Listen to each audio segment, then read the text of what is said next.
Alright, സാംസങ്ങിന്റെ A series ആണ് നമ്മുടെ കയ്യിലുള്ളത്. I do have A theory. ഈ എ സീരീസ് തന്നെ A0 സീരീസ് ഉണ്ട്, A1 സീരീസ് ഉണ്ട്, A3 സീരീസ് ഉണ്ട്, A5 സീരീസ് ഉണ്ട്. ഈ A5 സീരീസ് ആണ് ഏറ്റവും കൺഫ്യൂസിംഗ് ആയിട്ടുള്ള ഒരു മാർക്കറ്റ് പൊസിഷനിൽ നിൽക്കുന്നത്.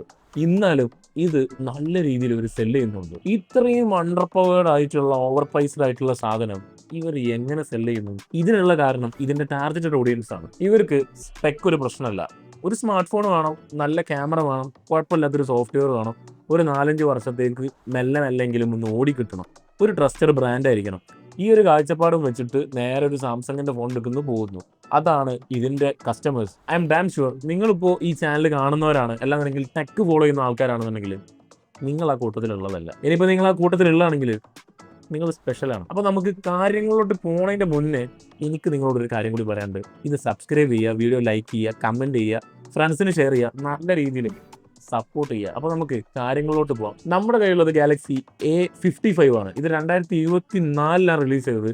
ഇത് എന്തുകൊണ്ട് നമ്മൾ ഇപ്പോൾ റിവ്യൂ ചെയ്യുമെന്ന് ചോദിച്ചാൽ, ഇതും ഇപ്പോൾ ഇറങ്ങിയിട്ടുള്ള A57 തമ്മിൽ ചെറിയ ചെറിയ വ്യത്യാസങ്ങളേ ഉള്ളൂ. ഞാൻ ആദ്യം തന്നെ ഇതിന്റെ പ്രൊസസ്സറിനെ ഒന്ന് ചൂടാക്കി നോക്കി, ഐ മീൻ സ്ട്രെസ് ടെസ്റ്റ് ഒന്ന് ചെയ്ത് നോക്കി. ഇതിന്റെ അകത്തുള്ള സാധനം എക്സനോസിന്റെ 1480 ആണ്. അതൊരു 4 നാനോമീറ്റർ പ്രൊസസ്സറാണ്. വേൾഡിൽ തന്നെ ഏറ്റവും കൂടുതൽ ഹെയ്റ്റ് ഉള്ള ഒരു ചിപ്സെറ്റ് ആണ് സാംസങ്ങിന്റെ എക്സനോസ് പ്രൊസസ്സർ. ബിക്കോസ് ഈ സാധനം തീരെ ഒപ്റ്റിമൈസ് ചെയ്യാതെയാണ് ഇവരുടെ സ്മാർട്ട് ഫോണിൽ അടിച്ചു വിടാറുള്ളത്.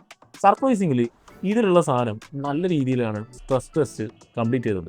ബിക്കോസ് ഈ ചിപ്സെറ്റിന്റെ മാക്സിമം പവറിലോട്ട് നമുക്ക് ഒരിക്കലും പുഷ് ചെയ്യാൻ പറ്റില്ല. അതായത് എക്സ്ട്രീം ഗെയിമിംഗ് അല്ലാന്നുണ്ടെങ്കിൽ എക്സ്ട്രീം പെർഫോമൻസിലോട്ട് ഈ ചിപ്സെറ്റിനെ നമുക്ക് ഒരിക്കലും പുഷ് ചെയ്യാൻ പറ്റില്ല. അവരതിനെ അണ്ടർ ക്ലോക്ക് ചെയ്തിട്ടുണ്ട്. അതുകൊണ്ട് തന്നെ ഈ സാധനം നല്ല കൂളറായിട്ടാണ് റൺ ചെയ്യുന്നത്. BGMI കളിച്ചു, HDR ലെവലിലൊക്കെ പോകാൻ പറ്റുന്നുണ്ട്. അൾട്രാ HDR റേഞ്ചിലോട്ടൊന്നും നമുക്ക് ഇതിനെ കൊണ്ടുപോകാൻ പറ്റില്ല. 120 Hz തന്നെ കളിക്കാൻ പറ്റുന്നുണ്ട്. ഞാൻ എത്ര ഗെയിം കളിച്ചിട്ടും എനിക്ക് വല്ലാതെ ഹീറ്റ് ഒന്നും ഇതിൽ കിട്ടിയിട്ടില്ല. അപ്പോൾ ഞാൻ പറഞ്ഞു വന്നത്, ഇതിനെ ജസ്റ്റിഫൈ ചെയ്യില്ല. ഈ സാധനത്തിന് നമ്മൾ ഇതിന്റെ കോമ്പറ്റീറ്റേഴ്സിനെ വെച്ച് കമ്പയർ ചെയ്യുമ്പോൾ ഇതിനെ ജസ്റ്റ് സ്മോക്ക് ചെയ്ത് കളയും. അന്ന് 40,000-നായിരുന്നു. ഇപ്പൊ ഇതിന്റെ ഏറ്റവും ലേറ്റസ്റ്റ് ആയിട്ടുള്ള A57 56,000 റേഞ്ചിലൊക്കെ ആയിരുന്നു സെല് ചെയ്യുന്നത്. ഗെയിമിംഗ് അല്ലാന്നുണ്ടെങ്കിൽ പെർഫോമൻസിന്റെ ലെവലിൽ അങ്ങനെയാണെന്നുണ്ടെങ്കിൽ ഇതിന്റെ ഡിസ്പ്ലേ അടിപൊളിയാണ്. നല്ല രീതിയിൽ വൈബ്രന്റ് ആയിട്ടുള്ള അടിപൊളി ഡിസ്പ്ലേ ആണ് ഇതിനുള്ളത്.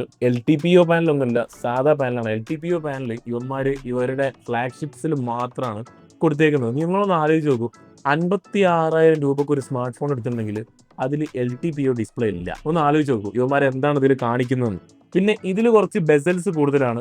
A57 ബെസൽസ് കുറവാണ്. ഇതിനേക്കാളും കുറച്ചും കൂടി വലിയ ഡിസ്പ്ലേ ആണ് അതിനുള്ളത്. പിന്നെ ഇതിനുള്ള ഏക ഒരു പോസിറ്റീവായിട്ട് എനിക്ക് തോന്നുന്നത് ഇതിന്റെ ഈ ബിൽഡാണ്. ബിൽഡ് ക്വാളിറ്റി ഇവരുടെ S സീരീസിനോട് ഒപ്പം നിൽക്കുന്ന ബിൽഡ് ക്വാളിറ്റിയാണ് ഇതിനുള്ളത്. ഇതിന്റെ ഫ്രണ്ടിലും ബാക്കിലും ഗൊറില്ല ഗ്ലാസ് പ്രൊട്ടക്ഷൻ ആണ്. പിന്നെ അലുമിനിയം ഫ്രെയിമാണ് വരുന്നത്. നല്ല രീതിയിൽ അവർ ആ കാര്യത്തിൽ ശ്രദ്ധിച്ചിട്ടുണ്ട്. അതിൽ അപ്രീഷിയേറ്റ് ചെയ്തിരിക്കാൻ വയ്യ. കിഡിലൻ ബിൽഡ് ക്വാളിറ്റിയാണ് ഇതിനുള്ളത്. പിന്നെ ഡിസ്പ്ലേന്റെ കാര്യം തന്നെ പറയുകയാണെങ്കിൽ ഇതിന്റെ ഡിസ്പ്ലേ പീക്ക് ബ്രൈറ്റ്നസ് പോലെ 1000 നിറ്റ്സ് ആണ്. ഇതിന്റെ ലേറ്റസ്റ്റ് സാധനം 1600 നിറ്റ്സിലോട്ടൊക്കെ നമുക്ക് പോകാൻ പറ്റുന്നുണ്ട്. അതായത് ഔട്ട്ഡോർ വിസിബിലിറ്റി ഒന്നും വലിയ പ്രശ്നമല്ല.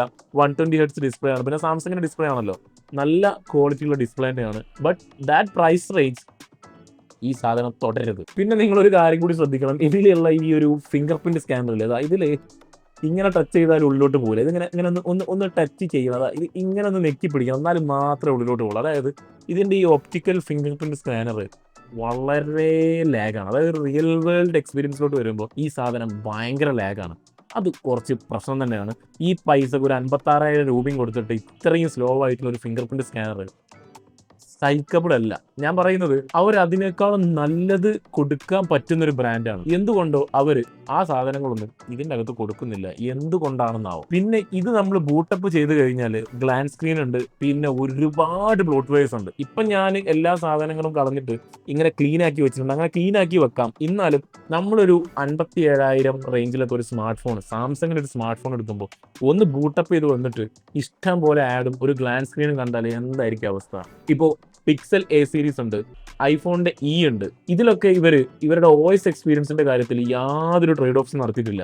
ഇവര് S സീരീസിനെ വലിയൊരു സംഭവമാക്കി വെച്ചിട്ട് ഇതിനൊക്കെ ഒരു ചീപ്പർ ഡിവൈസ് ആയിട്ടാണ് അവർ കണ്ടേക്കുന്നത്. നമുക്ക് വേണമെങ്കിൽ ആ ഒരു കാറ്റഗറിയിൽ ഇതിന്റെ A3 സീരീസിനെ പെടുത്താം, A0 സീരീസിനെ പെടുത്താം, A1 സീരീസിനെ പെടുത്താം, M സീരീസിനെ പെടുത്താം. അങ്ങനെ ഇഷ്ടംപോലെ സീരീസ് താഴെ തന്നെ ഉണ്ട്. ഇത് ലൈക്ക് ഒരു 50,000-56,000 രൂപ വിലയുള്ള ഈ സാധനത്തിൽ ഇവന്മാര് എല്ലാ ബ്ലോട്ട് വയേഴ്സും എല്ലാ സാധനങ്ങളും കുത്തിക്കേറ്റിട്ട് ഇതിന്റെ സോഫ്റ്റ്വെയർ എക്സ്പീരിയൻസ് തന്നെ കൊളാക്കുകയാണ്. ഇങ്ങനത്തെയൊക്കെ കുറച്ച് ട്രേഡ് ഓഫ്സ് അവർ ഇതിൽ കൊണ്ടുവന്നിട്ടുണ്ട്. പിന്നെ ഇതിന്റെ ഈ സോഫ്റ്റ്വെയർ എക്സ്പീരിയൻസ് ആണെന്നുണ്ടെങ്കിൽ നമ്മൾ എസ് സീരീസിനെ വെച്ച് കമ്പയർ ചെയ്യുമ്പോൾ കുറച്ച് ഒരു വ്യത്യാസം നമുക്ക് ഫീൽ ചെയ്യും. ഐ മീൻ ആനിമേഷൻ ആണെന്നുണ്ടെങ്കിലും ഇതൊക്കെ നമുക്കൊരു ഒരു ഒരു വ്യത്യാസം എങ്ങനെ വന്നാലും എസ് സീരീസിനെ വെച്ച് കമ്പയർ ചെയ്യുമ്പോൾ ഒരു ചെറിയ വ്യത്യാസം നമുക്ക് ഫീൽ ചെയ്യും. ഒരു പ്രീമിയംനെസ് കുറവായ പോലെ തോന്നും. അത് നമുക്ക് ഇതിൽ എക്സ്പെക്ട് ചെയ്യാം. പക്ഷെ എന്നാലും ഇതിന്റെ കോമ്പറ്റീഷനിലുള്ള മറ്റ് സ്മാർട്ട് ഫോൺസ് ഒന്നും ഇങ്ങനെ സോഫ്റ്റ്വെയറിന്റെ കാര്യത്തിലൊന്നും വലിയ രീതിയിൽ സ്ട്രിപ്പ് ഡൗൺ ചെയ്യാറില്ല. ഞാൻ പറയുന്നത് 50-56 റേഞ്ചിലുള്ള സ്മാർട്ട് ഫോൺസിന്റെ കാര്യമാണ്. അതിന്റെ താഴെയുള്ള സ്മാർട്ട് ഫോൺസിൽ നമുക്കതൊക്കെ കാണാം.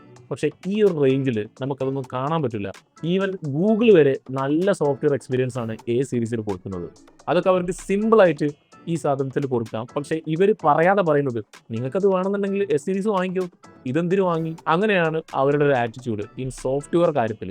സോഫ്റ്റ്വെയറിന്റെ അങ്ങനെയാണെന്നുണ്ടെങ്കിൽ ഇതിന്റെ ക്യാമറയിലും കുറേ പറയാനാണ്. ഇതിലുള്ള മെയിൻ സെൻസർ OIS സപ്പോർട്ടഡ് ആണ്. പിന്നെ ഇതിലൊരു മാക്രോ ലെൻസ് ഉണ്ട്, പിന്നെ ഒരു അൾട്രാ വൈഡ് ലെൻസ് ഉണ്ട്, ഫ്രണ്ട് ക്യാമറ 32 മെഗാ പിക്സലാണ്. ഇങ്ങനെയാണ് ഇതിന്റെ സെറ്റപ്പ് വരുന്നത്. ഈ മെയിൻ സെൻസർ വെച്ചിട്ട് നമുക്ക് ലൈറ്റുള്ള സമയത്തിൽ നല്ല വീഡിയോസ് എടുക്കാൻ പറ്റും. ഫോട്ടോസും വലിയ പ്രശ്നമല്ല. പോർട്രൈറ്റ്സ് ഇതിലുള്ളത് 5x ആണ്. എനിക്ക് തോന്നുന്നു A57 നമുക്ക് 2x ഡിജിറ്റൽ ക്രോപ്പ് കിട്ടും. പിന്നെ എങ്ങനെ വന്നാലും ഇതിന്റെ ഫോട്ടോ പ്രോസസ്സിങ് ഒരിക്കലും എസ് സീരീസിന്റെ ലെവലിലോട്ട് ഒരിക്കലും കിട്ടില്ല. ഇതിന്റെ പൈപ്പ് ലൈന് നല്ല വ്യത്യാസമുണ്ട്.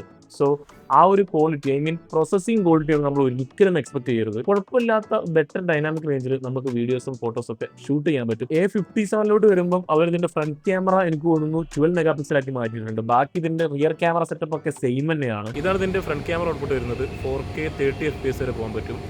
കളേഴ്സ് കുറച്ച് ഡള്ളാണ്, എന്നാലും വലിയ കുഴപ്പമില്ല. ക്ലോസ് ടു നാച്ചുറൽ എന്ന് പറയാം അല്ലേ. അപ്പോൾ ഇതാണ് ഇതിൻ്റെ അവസ്ഥ. ഇതാണ് ഇതിൻ്റെ റിയർ ക്യാമറ ഔട്ട്പുട്ട് വരുന്നത്. ഇത് 4K 30 FPS വരെ നമുക്ക് പോകാൻ പറ്റുള്ളൂ മാക്സിമം. 8K സപ്പോർട്ടൊന്നുമില്ല. ഇതാണ് ഇതിൻ്റെ ക്വാളിറ്റി. ഒരു ഷാർപ്പണ്ടാണ്.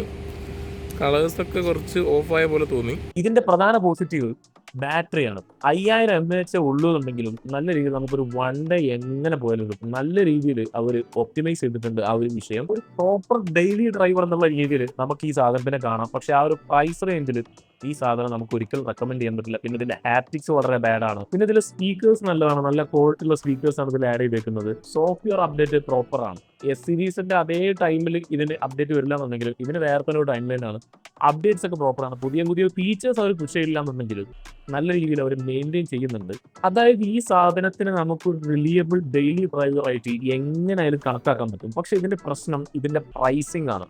ഇവർ വെച്ചേക്കുന്ന 50-54,000 റേഞ്ചിൽ ഈ സാധനം ഇല്ല. ഒരു 40,000 38,000 ആ റേഞ്ചിലൊക്കെയാണ് ഇവർ ഈ സാധനം ഇറക്കുന്നുണ്ടെന്നുണ്ടെങ്കിൽ ഈസി ടു റെക്കമെൻഡ് ആയിട്ടുള്ള ഡിവൈസ് ആണ് ഈ സാധനം. ഇപ്പൊ നിങ്ങൾ എത്ര സ്പെക്കിനെ ഫോളോ ചെയ്യുന്നില്ല എന്ന് പറഞ്ഞാലും ഇപ്പൊ നിങ്ങൾക്ക് നിങ്ങളുടെ യൂസ് എന്താണെന്ന് അറിയാന്നുണ്ടെങ്കിലും ഈ A സീരീസിനേക്കാളും നല്ലത് ഇവരുടെ മുന്നേയുള്ള ഫ്ലാഗ്ഷിപ്പ്, അതായത് ഇപ്പൊ S26 ആണ്, S25 ഉണ്ട്, S24 ഉണ്ട്. അതൊക്കെ ഓഫർ പ്രൈസിന് നല്ല കട്ട് പ്രൈസിന് കിട്ടും. അതൊക്കെ വാങ്ങാം. അപ്പൊ നിങ്ങൾ ആരെങ്കിലും ഈ സാധനം ഉപയോഗിക്കുന്നുണ്ടെന്നുണ്ടെങ്കിൽ, ഐ മീൻ A സീരീസ് ഉപയോഗിക്കുന്നുണ്ടെങ്കിൽ നിങ്ങളുടെ അഭിപ്രായം താഴെ കമന്റ് ചെയ്യുക. അപ്പോൾ ഞാൻ നേരത്തെ പറഞ്ഞ പോലെ നല്ല രീതിയിൽ സപ്പോർട്ട് ചെയ്യുക. അപ്പോൾ പാക്കലാണ്.